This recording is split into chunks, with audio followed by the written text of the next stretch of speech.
Hello, Hey, everybody. Hello, Future Bestsellers. I was just doing the countdown for Robert to when we were going to go live, and I'm like 3, 2, but you can't. StreamYard is like it does its own thing, right? You can't.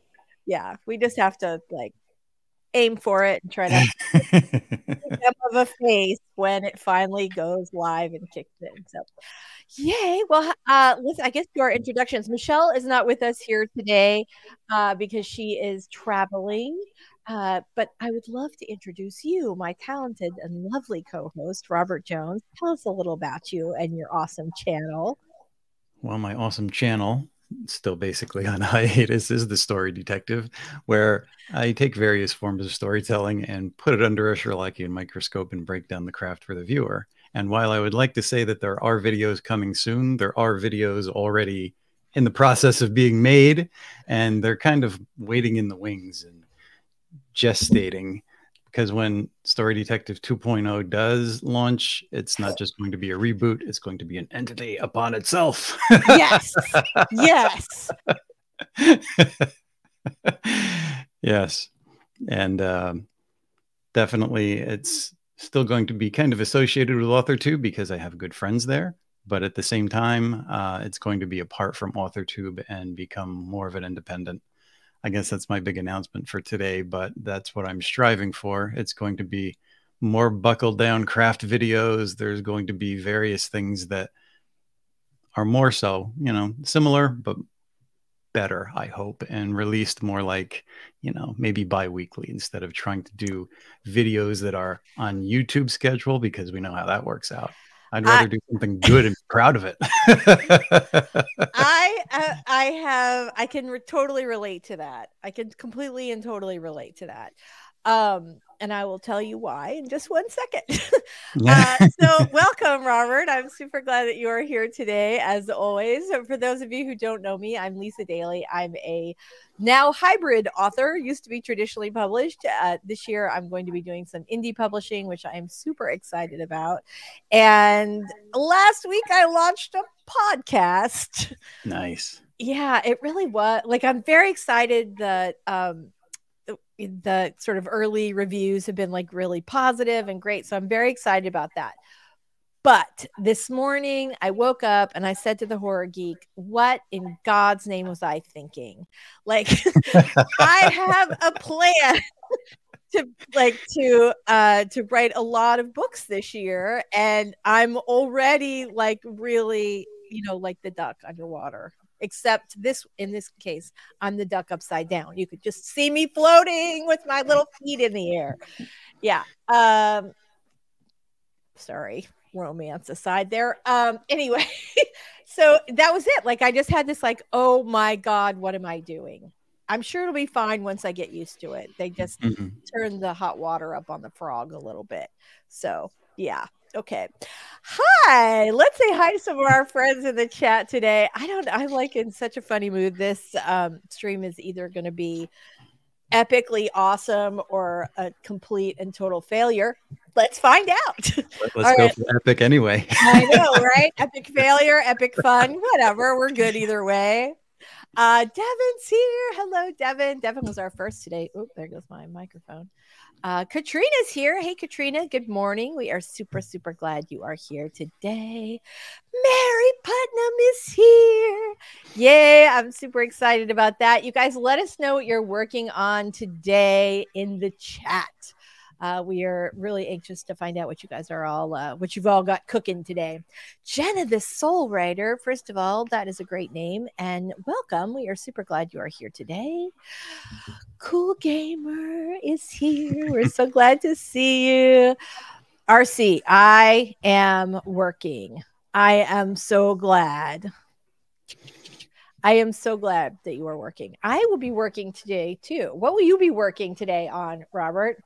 Thanks for the transition, BT. Well, I actually finished up my big editing project, so I'm getting back to my own stuff. And the final quarter is all material that's new. So I'm going to be reviewing my notes and probably just dictate my way through this and get it down fast. Yeah, I will tell you, I am really enjoying the whole dictating my novel in the pool as I float around and look at the birds. I know, I'm not sure if I haven't seen Doll yet in the chat, but I know she's always interested in the weird and strange things that are crawling around in my backyard here in Florida. Many more crawly things than we're used to. But we have a mama alligator back there who Oh, wow. Yeah.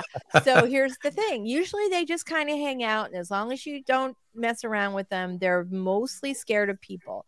But if some idiot decides to feed one of them, then they like get the whole humans equal food thing.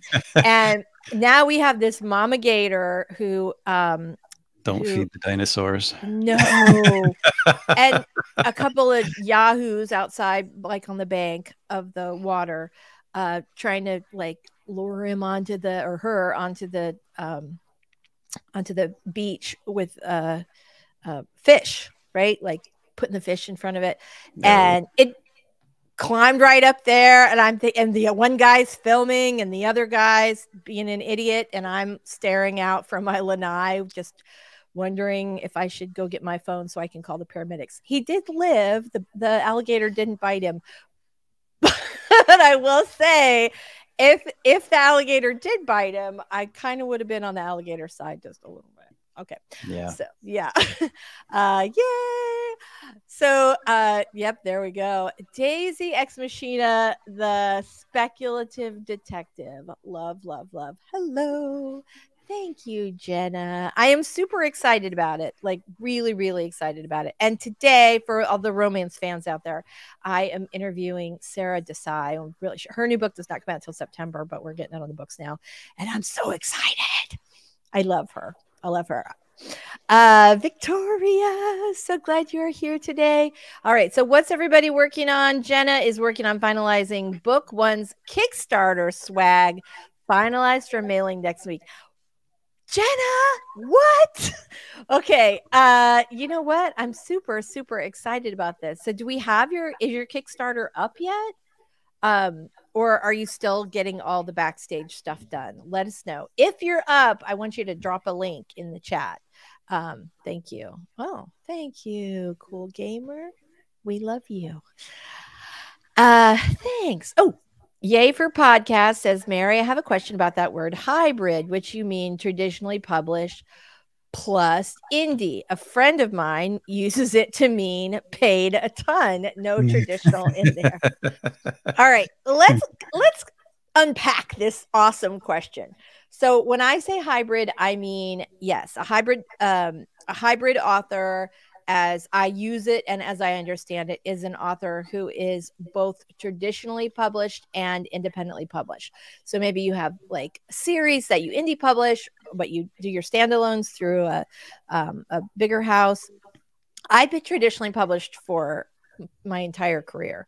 And but I think you guys know, like, I coach a lot of 6 and 7 figure authors, and one thing that I noticed is that the people who are bringing home the serious bank, not just the 6-figure authors, but like mid 6, 7 authors, are all indie published. And I thought, like, I'd be an idiot not to look at this. So plus, you know, the one cool thing, so the bad thing and the worst thing and the greatest thing about indie publishing is that all the decisions are up to you. So if you have a cover that doesn't pull well, your fault. Or in this case, my fault. And so, you know, that might be a good way to segue into a bit of a sidebar, because I was talking to RC and Ben Pick last weekend. And, you know, what I don't see a lot of is it only takes a few dollars, I guess, to print up an ARC copy from Kindle. Yeah. And why not print up 25, 30 copies and just make it available on social media to people outside of our little AuthorTube group, you know, for the asking. You get your book out there, and word of mouth sells more books than anything if you can get something going. It does. You know, launch that stuff outside of AuthorTube and get people reading it and reviewing it. And yeah, you need to think outside the box and think outside of AuthorTube. Outside the tube as well. Yes. Yeah, there is definitely some truth in that. And that is what, when you're sending out ARCs beforehand, and Amazon will only let you print like 5 at a time, but they're very, but I could literally print 5 on Tuesday, 5 on Wednesday, 5 on Thursday. So, And they are very inexpensive, and you can print them before your book goes live. So that's super helpful. And in fact, this is just between us, I had a client who was freaking out because her publisher had not printed ARCs yet. And I'm like, I think we can just do that. So I just snuck into my KDP account. We just printed out a few ARCs and then, you know, deleted all the evidence. Only you guys know, and I'm trusting you to keep it a secret. But yeah, we had to, because otherwise we would not have any ARCs to send out to media and early readers. But yeah, absolutely. You should always try to leverage, you know, sort of these circles or markets or social groups outside of your own. Because if you're selling to the same 9 people over and over again, yeah, and when I do see people doing ARCs, it's you know, a handful to the same people within our group or community, and it doesn't really launch out there. But if you have a few extra and you can put it on your social media that other people are going to see and possibly come in, you know, well, and cheap way to publicize. It is, and it can be a good way. Well, and okay, so this is, I know we talked about NetGalley a little bit before. So for those of you who are not familiar, sites like Booksprout or NetGalley will allow you to put up a digital copy of your book so that you can share it before publication with maybe your ARC team or media members that you want to send out to. I do want to talk about ARC teams today. I actually had like 3 different questions about ARC teams, which I think is like, or launch teams, which is something that I sort of hadn't heard about for a while. And now I feel like everyone and their brother is asking about street teams. And so I want to talk about that a little bit today. That was one of our questions that we're going to answer. All right, so let's go. So, one more thing about traditionally published, hybrid published, indie published. Number of studies over the last 5 to 10 years have found that hybrid authors, so those who are both traditionally published and indie published, tend to earn more money. They're like 12% likely, 12% of hybrid authors that participated in the studies make over $100,000 a year, which I find really interesting. And it's probably that combination of support. You have some publisher support, but you also have, you know, some control where you know that you're responsible for your own marketing. And I'm a romance author, so let me just say this, also your own orgasms. Okay, moving on. All right. Sometimes indie means small publisher. True, that's true. So if you say I'm indie published, that generally means you're publishing your own stuff. But if you talk about I'm with an indie publisher, that generally means a small publisher that's not associated with the big 5. Good questions today, Mary. I think too that when you're thinking of indie publishers, and most people I think that self-publish they're coming at writing as a business. And I think I read a Ray Bradbury book on the Zen of writing, and he had like these essays and articles, and he said something that I think is very prevalent to a lot of those writers, and that's have fun with your writing, experiment with your writing, and like we've been saying, dig deeper in craft and find a way to have fun with it. Because if you're not having fun with it by digging deeper, then maybe you're not the artist you think you are, because this should be fun. Hard truth. And you need to separate the business from the writing. The writing is its art. And then when you publish it, think about the business. Bradbury says you have to prepare yourself and show the world what you can do before you're honored as a writer and think about getting that money. And I think that's pretty true. I think there's something really interesting to think about in there. I definitely do. Okay, so let's go ahead and do our first 5-minute warm-up sprint. We are going to, just get our little documents ready and get our water and all the other stuff we need. Do our finger stretches. Okay, so I'm going to put 5 minutes up on the timer, and we are going to just do a quick warm-up sprint, at which time we will come back and take some questions, as well as some questions that have been sent in. So there's some really interesting ones this week. So, all right, guys, hold on 1 second. Here we go. 3, 2, 1. Let's cha-cha.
Okay.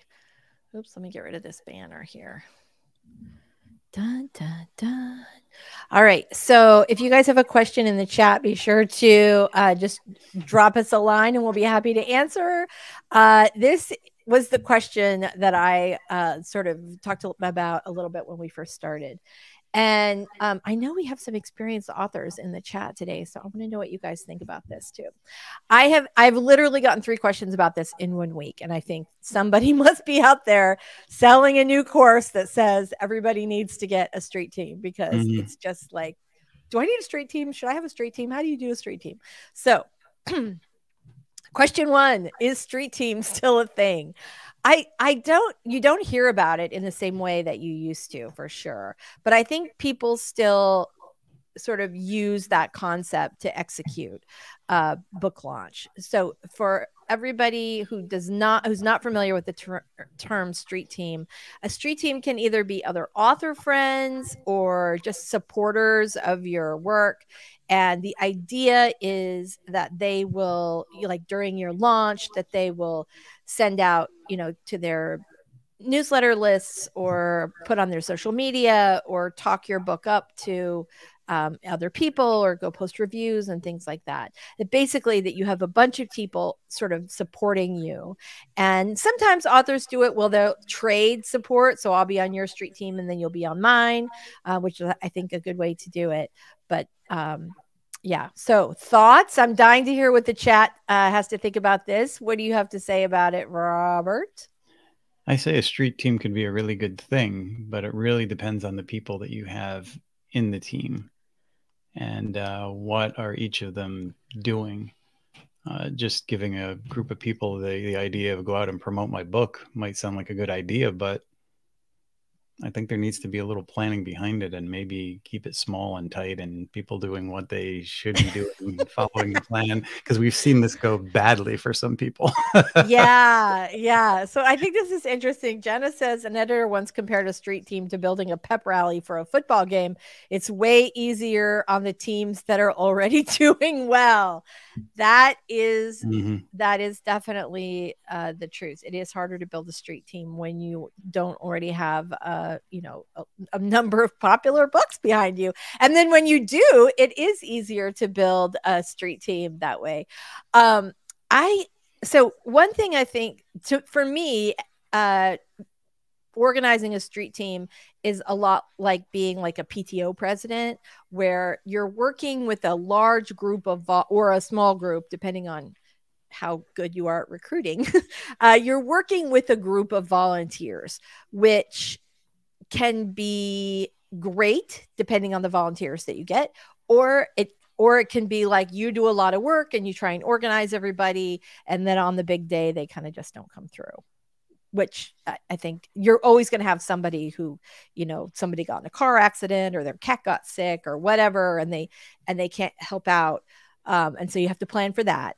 But sometimes it's like you're doing a lot more work behind the scenes. So anybody else have thoughts on this? I think that working in a group or any kind of team can be a good thing, and it can be, as I just said, a not so good thing depending. I was watching some DVD clips, and I think it was one of the Wayans brothers movies, and he was talking about, before they even put a script out, they'll get like a handful of trusted friends and they'll sit in a group and say, how can we up this? How can we make it funnier? How can we make the plot better? And we kind of send it out to beta readers and get feedback here and there. But, we have this opportunity to talk as a group online and bat those ideas around. And I think when you're assigning things and building a street team, something like that could go a long way. And then you can get those volunteers and say, okay, who's going to cover this and who's going to cover that? Yeah. And I think too, it depends on kind of the group of people that you're doing it with. If you're doing it with a group of other authors, I think they're a lot more likely to reciprocate because, or to do whatever their assignment is, because they are going to have the expectation that you're going to reciprocate at some point into the future. Mary says, street team sounds very West Side Story. I got talked into for fabulous prizes, but never received them. Oh, that's the worst. So if you have Mary on your street team, Mary is like the best. Mary travels around with her husband, David Putnam. She's like street team of one. She makes these little earrings that are like the little book covers, and so they look like little baby books. They're adorable. And they and she like makes food for the Barnes and Noble people. Like, Mary is the person you want on your street team. I'm wondering, is Dave going to be making muffins for the Barnes and Noble when you're traveling for your book? Just curious on that. So they're like that. Blah, blah, blah. Sorry, just totally lost my train of thought. It's harder to get people motivated to be on your street team for goodies rather than out of just love and friendship or some sort of reciprocal relationship, in my experience. Mary says, I'd only say if it sounds fun and you're really into it. Otherwise, skip it. Yeah, I think there's some real good advice there. All right, guys, let's go ahead and do our very first 20-minute sprint. I think we're all ready to write here today. Dun, dun, dun. Okay. There we go. All right, we're ready. Did we talk about what we're writing today? What are you doing, Robert? You're, I don't remember. I feel like you told us, though.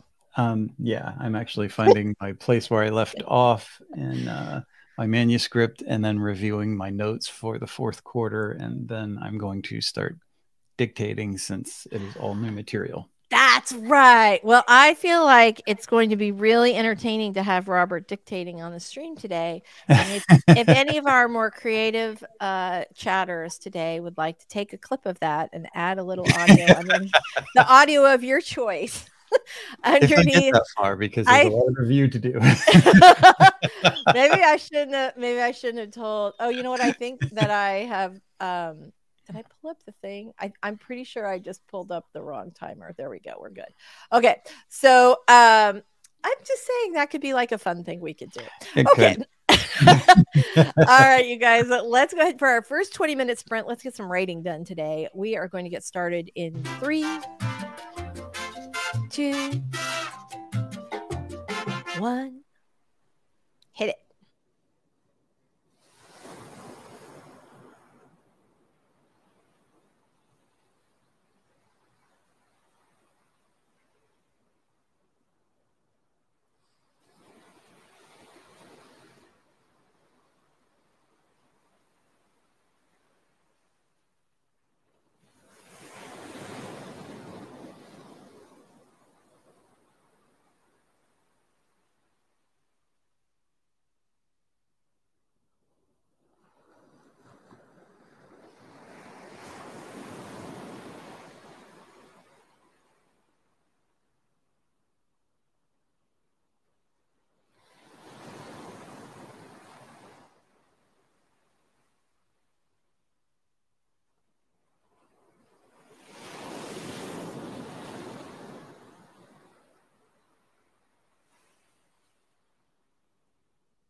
Right. Very nice. Let me just get back our little thing here. All right. So how'd you do on that last sprint?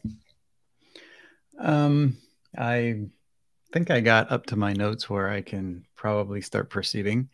Unfortunately, it's Wednesday, so the people who are maintenance around here have been coming to work on things of the building that they haven't taken care of in a while. And why they choose Wednesday at this time, I don't know, but drives the dog crazy, drives me crazy, so it's hard to get things done.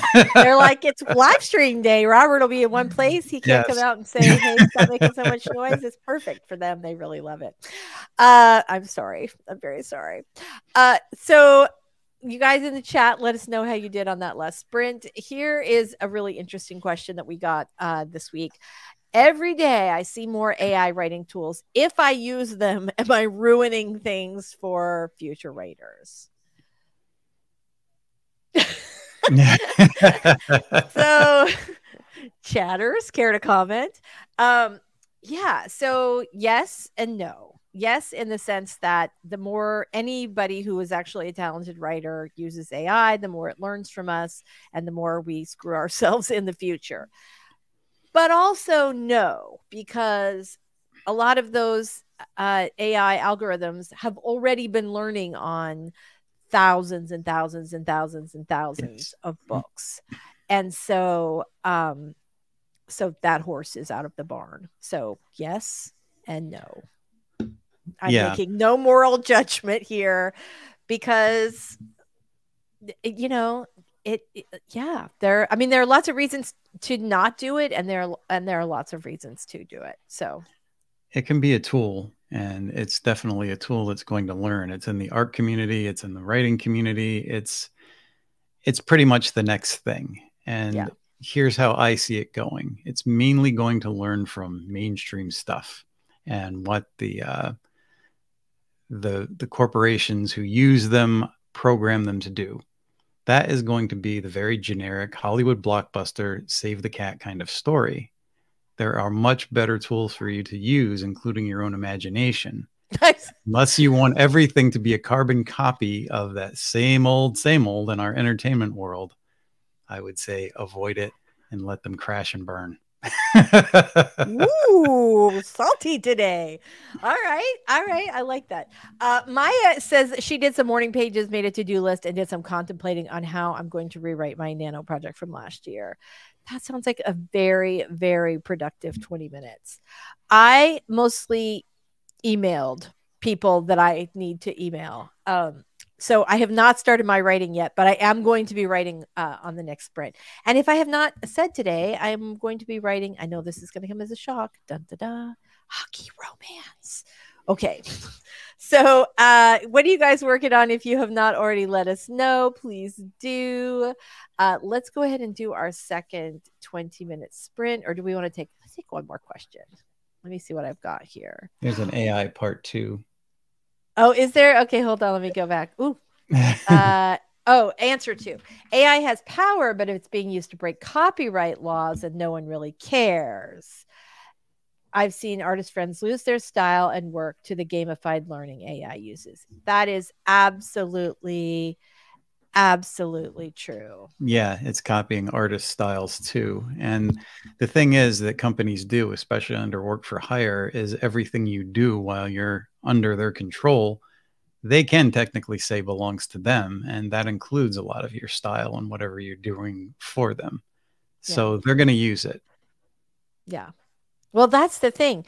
A lot of these AI algorithms learned on an illegal library of books that they basically had access to, you know, professionally, thousands and thousands of professionally published books, pretty much any published book, I don't know, in the like 40 years or something. So including mine, including, you know, everybody else's work.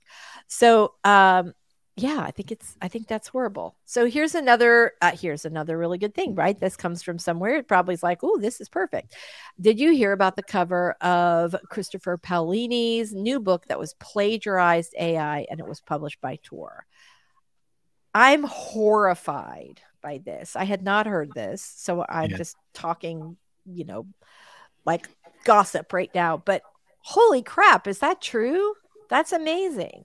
And it's not like St. Martin's doesn't have a fantastic stable of cover artists. And it's also not like the publishers are paying some insane amount of money for cover artists. Those people are working hard and cranking out a lot of covers. And okay, all right. I know. Yeah. Yes, I'm hearing about it now and it makes me cry. I feel bad for all the artists. And the thing is, we're next. We're just harder to tell. I think, when you get like a Nora Roberts line in a book somewhere, that was half written by AI or all the way written by AI. I mean, how does that, you can't copyright something that's AI. And so if you're the author thinking, oh, I paid my $89 a month to this, whatever. But now I'm also plagiarizing Nora Roberts or whoever else. Like, it's just, the whole thing is just, it's going to be a lot harder for AI to copy the nuance of style and craft. And that's the thing that you need to get good at. Everything that I've been saying on my channel for years, as far as, taking it to the next level and digging deeper, everybody would do well to just throw away their copy of Save the Cat and find something else, because this is what they're all going to be doing. Right. And author, the self-publishing community has become a prime example of that. And the fact that it's not selling. And there was just a Writer's Digest that had like the Indie Publisher Awards, and it was a name that I don't hear anybody talking about. And every year, those few people that do well and get recognition aren't the people that most people in our community are reading or even thinking about. Right. There's a lot of truth to that. I think, I feel like I'm safe for another couple of months at least, because the one thing that AI does really poorly is comedy, and like really, really poorly. But I also don't think that, I've read a lot of the articles where, people, I'm writing, there was a big thing, I think it was in the New York Times, that went around 100 times in the last week and a half, about a guy who was like, I'm making thousands writing AI books, but he was writing these little like 5,000 word short stories with AI. And I think he had written several hundred books and made, or over 100 books, and made a couple $1,000 altogether. That's not a good sign, but it is getting better, and it feels like it's jumped forward a lot in the last couple of months. Certainly, I think there's always going to be, books and comics and things that are done by human beings. It's just going to shrink. Yeah, because comic books were ahead of most of the publishing industry selling out, and they sold out to a form of AI. They went to movies. Right. Comic books are kind of hanging by a thread, but it's the people who were popular or people that are adding something, stylish and different to it. Mm-hmm. It's not a thing that everybody can break into, but there are independent people who are doing it themselves. And I think that's kind of where the future of humans lie. But if those people try to say, okay, I'm going to make money because I can use AI and just crank out a story, that's going to be putting a lot of stories into the sea of self-publishing, and it's going to be harder to find the good ones. So you need to kind of, this is my thing about the guy and his 8,000 AI books, is that all that crap makes it harder to find actual good work. And this was similar. I do think it'll eventually shake out, like it always does. But it feels to me really similar to when all the, pyramid scheme moneymaker bros were like, publish a book on Amazon, easy way to make $1 million. This kind of like publishing crap, or having somebody like on Fiverr, write you a 50-page ebook, or publishing something that's out of copyright and claiming it as your own. And just like, eventually readers, the algorithm figures out what's being bought and what's not being bought. But and the readers certainly do make their preferences known. But eventually, if they always have to wade through a garbage pile before they get to a real book, then it discourages people and it hurts us all. It does. That's it. You have to do that every time you're looking for a good book. Well, I guess the gatekeepers become more important for sure. So, I asked an AI to write about a hooker turning her first trick and essentially got an I don't do that. Yeah. Right. There you go. Well, that's a nice, yeah, I like that both ways. All right. Let's go ahead and do our next, not warm up. Let's go ahead and do our next sprint. We've got about 20 minutes up on the clock here. All right, everybody. Here we go. Let's write. Need some words. Mama needs some words today. All right. 3, 2, 1. You can do it.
Can't hear you.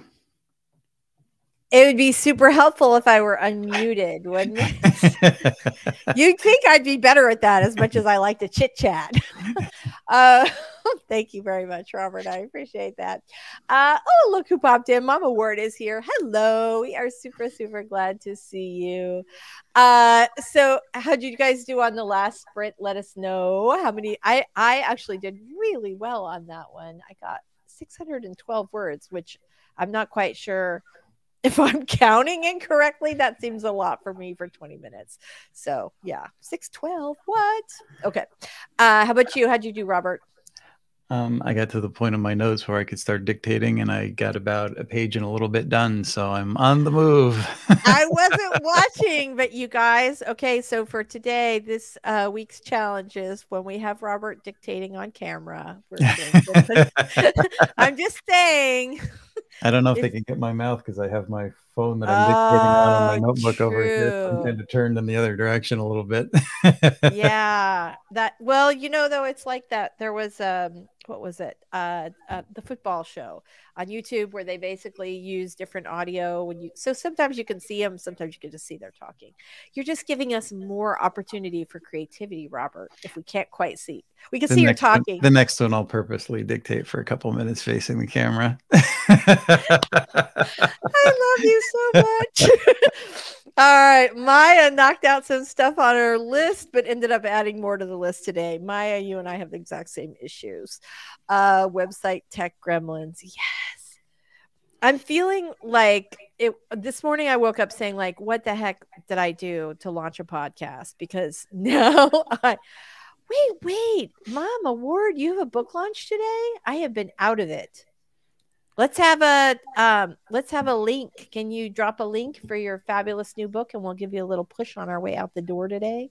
Yeah, because my social media has been pretty sporadic too. When I check, it's like I look at whatever's there for a minute or two, and I'm quick on and quick off. Usually just blocking people on Instagram that have tried to hijack my account. I see that. I can't even get that much done. I skipped question 3 because I want to hold. I think it's a good question, but I want to hold it.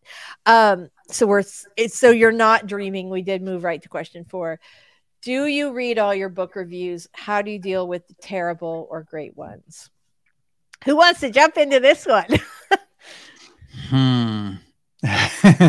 I don't know that I necessarily had book reviews. There were reviews of comics I worked on, and back then we had a letters page where people would write in. And sometimes when there weren't enough letters, the editor, especially one assistant editor whose name I won't mention, would decide to critique what he thought was wrong. And sometimes he would give us reviews that, and he would even say, hiding behind this visage of blah, blah, blah. And it's like, yeah, we know who you are. We know who you are. You just deal with it. It's annoying, but you just deal. You're like, hey, could you maybe just come to my office and say this instead of putting it in print forever? Yes. Yeah. So my very first, it's a long story. I could go into it, but I won't. My very first review that I ever got was terrible. And let's just say, well, I'll just tell you guys what happened.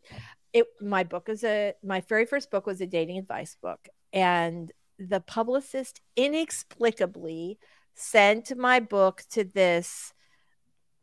I'm not being facetious at all. It was like a lesbian outdoors woman blog, which could not be more opposite than, unless it was also about keeping plants alive. Could not have been more of the opposite. And the writer hated my book so much, she literally got a round table of other people to talk about how terrible it was. And like I said, I had paid someone to get, to publicize the book. And this was my very first review. Now, the ones that came in after that were really good. And the book ended up being like a bestseller, and it sold and was a bestseller in multiple countries. And it was a good book, and it sold a lot of copies. It still sold more copies than any of my other book. Yeah. I was horrified and just felt like, oh God, like Like if the first one's like not great, you go, okay, well, that's fine. But it was like, it's like they personally hated my guts and could not wait to write a very this assistant editor. So very, and I was young. It did kind of shatter a bit of my confidence at the time. Looking back, if I had to deal with that again, I just would have completely ignored him, because he did say these things that he didn't like about what I was doing or how he thought the book should look. But as an art team, we talked amongst ourselves and we did what we wanted one another to do. And the book got compliments of being like one of the best books that art-wise that this company was publishing. So this editor was obviously in the minority, but he constantly tried to make a water cooler conversation, and then he eventually put it in print. And since he was saying the same exact things, it wasn't hard to figure out who it was. Yeah. So I do have a different philosophy now, which is that I read the trade reviews because those come out pre-publication. And also it helps you sort of get a good barometer about what is being said about your book, so you know whether or not bookstores might actually be interested in buying it. But with consumer reviews, meaning Goodreads reviews, BookBub reviews, Amazon reviews, I tend to wait a little while before I look. Like I keep an eye on the average star rating because I don't, you don't want it to be bad. Not that you can do anything if it's terrible, but like that's just like something that I just do. Like I'll just keep an eye on the star rating. And then after the book has been out for a little while, because again, I think Maya, your comment here about Reads with Rachel, I think that like once the book's out, you can't really do anything about it. But I always will go look at like the best reviews and the worst reviews sort of as a group to kind of see, are there any themes? Is there something that I'm doing over and over again that readers don't like, that readers are frustrated by, or they don't like, or whatever? And so I can like look at that and grow from it. But I also do the same thing with the 5-star reviews, because if I'm doing something that my readers really love, I want to do more of that. So I do use them as a barometer, but I'm past the time when I read every single review, because they're different people's opinions about your work, and they're bringing all their own stuff to it. And overall, you want them to be positive. Everybody loves a great review. But the bad ones, which always happen for a variety of reasons, sometimes terrible writing, sometimes just mean people, or sometimes people are trying to juice the algorithm. 3-star reviews get better rankings, get seen by more people on Amazon. And so now you have like a thing where people are like, I love this book so much. The best book I've ever read, 3 stars. And if you're seeing that, that's the reason why, because then their review gets surfaced a lot more often. It's not bad. Readers actually apparently believe those 3-star review, a really wonderful, effusive 3-star review is actually worth more in a reader's mind than a 5-star review that says the same thing. Is that weird? And sometimes when you're just starting out, those glowing reviews can be, detrimental as well as helpful, because it makes you feel good. But then you're like, what did I do in this book that I didn't do in the previous book? And how can I repeat it, because I don't have a clue? Right. I think it's just that. Yeah. I'm sorry. Go ahead. You're always going to get people who love you and people who hate you, but the balance is in the middle. Those extremes are the extremists. You can't really look at either one and take it to heart too much. No.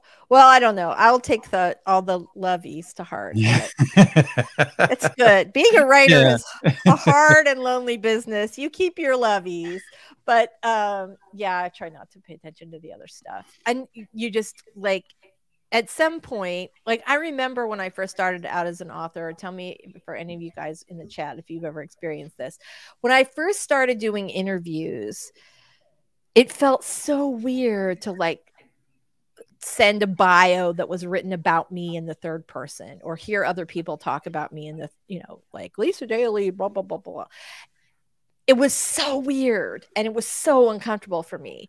But around the time I got more comfortable with like author Lisa being almost like a separate entity, like a cardboard cutout, separate entity, is when I got comfortable with the idea that like the reviews are often about the book, but sometimes they're also about some other stuff. So, and you can't do anything about it. Book's done. they don't like it, great. I do think this is interesting, Reads with Rachel, with her reviews. And I'm actually doing something similar. I'm just not having anyone on the While You're Reading podcast whose book I don't like. I don't want to get into a thing where I don't want to say anything that's not true. If I say I love this book, you should know that I love the book. Mhm. And I can't remember if I said B or 1 anyway. And number 2/B, there are so many books that I do love that I'd rather spend my time telling people about those books and just not review the other ones. Yeah. So, all right, guys, let's go ahead. I agree. I don't know how you approach it. So let's go ahead and do another sprint. I'm feeling good today about the writing scenario. Also, I'm feeling very enthusiastic about Robert dictating. I know. Well, I had to do it. I don't know if you remember. I did it one time, or I've done it a couple times on the show, and yeah, I've done it a couple times, and I think it looks funny, but I'm like warning everybody, okay, yes, I am in fact talking to myself, that you are seeing that correctly. So do not be shocked. I'm aware. All right, let's go ahead and put up that screen. There we go.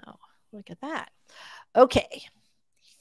Here we go, everybody. This is going to be our last sprint of the day, so we definitely want to make sure that counts. Sorry, I keep putting my chin on my mic.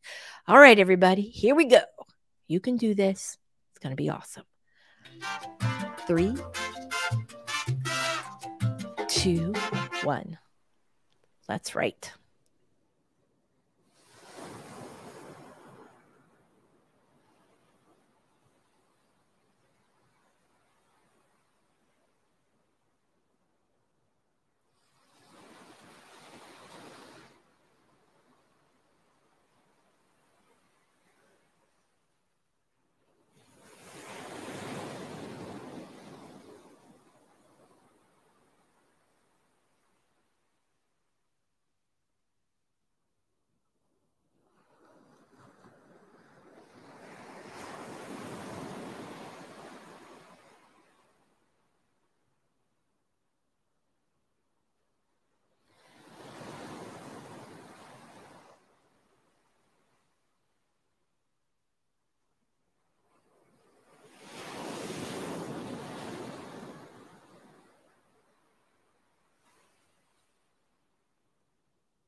Okay, everybody. We are back. We had a couple of folks pop in. Dawdling Riders here. Hello. We are super glad to see you today. Amanda's here. Hello.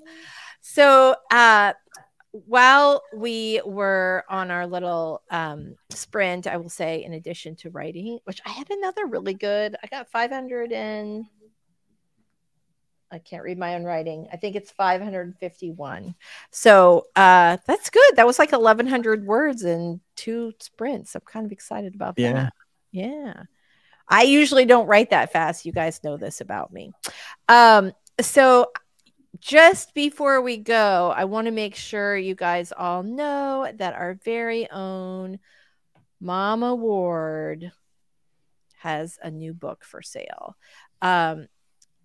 I can't. I have the worst time saying this word. Some anemones are blue, which is. I'm wondering if I'm wondering if anybody else does the same mental gymnastics that I do when I read that word. I don't know why. I've always had trouble where I have to like really think about it. Anyway, so it's out. If you guys want to pick that up today, it is Mama Ward has dropped a link in the chat, and it looks like a good one. Pretty fun. I went ahead and bought it. I'm super excited to see that on my Kindle, so I'm very excited about that. Let's just see if we had any more. Oh, you're so welcome. So welcome. Well, congratulations, because as you guys know, launching a book is a very big deal. Dawdling Writer, I think it's awesome that you're going to try to accomplish as many admin tasks as possible in 10 minutes. Sometimes I think that is the best way to get them done. When you have to, yes. Right. Well, or just like sort of the Pomodoro method where you're like, I'm just going to turn on that timer just in the same way we do sprints, right? And I'm just going to knock through as many things as I possibly can. So I have 2 interviews that I'm doing later on today. And so I'm trying to get like fully prepped for those right after this. So that is what I'll be doing. All right. Overall, though, really great writing day for me. How did you guys do in the chat? Were you productive today? Was it good? Since I only had about a sprint and a half to get my bearings, I got 734 words total, so that's not terrible. That's amazing. I should have been dictating too, Robert. You kicked my butt. It's so fast. It's so fast. So fast. Okay, Mama Ward, I'm very glad that I'm not the only one doing the mental gymnastic. I don't know why. There are just some words where you have to go like, I know how to say this word. I'm just going to have to think about it. Amanda says, I don't work well under pressure, but I don't work at all without pressure. So pressure it is. Yeah, ditto for me as well. I am super anemones. Yeah. Exactly. Love. All right, you guys, we are going to wrap up because I do not have another question that will take less than 2 minutes, and we're so close. Michelle is not with us this week. She will not be with us next week, but she will be with us the week after. She is traveling. I think we're going to have to set up a summer schedule pretty soon. Yeah, so, I would say if you want to hear more from Michelle, go watch her recent video. It's over an hour long, but it's a really good topic. It really was. Yeah, you definitely want to check that out for sure. As always, Michelle's always got great content, but yeah, absolutely. Her, yeah. Anyway, all right, before we go, tell the fine folks a little about you before we leave. They're going to want to know more about the person that they're seeing all over TikTok. Yes. Well, my channel, Waiting in the Wings for 2.0, is The Story Detective. And as always, I'll be taking various forms of storytelling and putting it under a Sherlockian microscope and breaking down the craft for the viewer. And it's going to be more of the same, but maybe more intense, if that's possible. Better production quality, trying to expand and give people more of that broader view that we keep talking about, in hopes that they will find some things in it that they can look at and research for themselves. Love that. Fantastic. Well, Very nice to have you every week, as always. I'm Lisa Daly. If you want to write a book you're super proud of and get it published, this is a great place to start. Anyway, thank you so much for being here, you guys. We will see you next. This is when hand talking meets microphone. Just like that. We are super excited to hang out with you guys every Wednesday. Thank you so much for being here, and we will see you next week. Happy writing, everybody. Bye-bye.